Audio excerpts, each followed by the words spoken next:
শীতকালে বাজারে প্রচুর পরিমাণে মেথি শাক পাওয়া যায়। এই শাকের এত খাদ্যগুণ থাকার পরও আমরা অনেকে খাই, আবার অনেকে খাই না।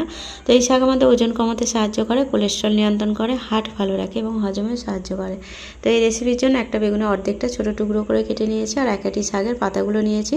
মোটা ডাঁটাটা বাদ দিয়েছি যাতে তেতো ভাবটা কম লাগে। এরপর কড়াতে 2 চামচ সরষের তেল, 1/4 চামচ কালো জিরে, একটা শুকনো লঙ্কা, কয়েক কোয়া রসুনকে একটু ব্রাউন করে ভেজে নিচ্ছি। এরপর বেগুনের টুকরোগুলো দিয়ে দেবো, সামান্য একটু হলুদ, নুন দিয়ে মিশিয়ে নেওয়ার পর গ্যাসেরটা লো করে দিয়ে এই বেগুনগুলোকে সেদ্ধ করতে দেবো 2 মিনিটের জন্য। এইভাবে বেগুন ভাজলে তেলটা অনেকটা কম লাগে। 2 মিনিট পর ঢাকনাটা খুলে মেথি শাকটা দিয়ে দেবো।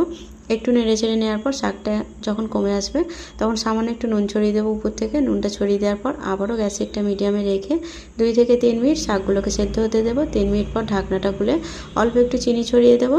চিনিটা ছড়িয়ে দেওয়ার পর একটু নেড়ে চেড়ে এক্সট্রা যে জলটা আছে সেটা শুকিয়ে নেওয়ার জন্য গ্যাসেরটা হাই করে দিয়ে একটু শুকনো শুকনো করে নামিয়ে গরম ভাতে সার্ভ করতে দেবো।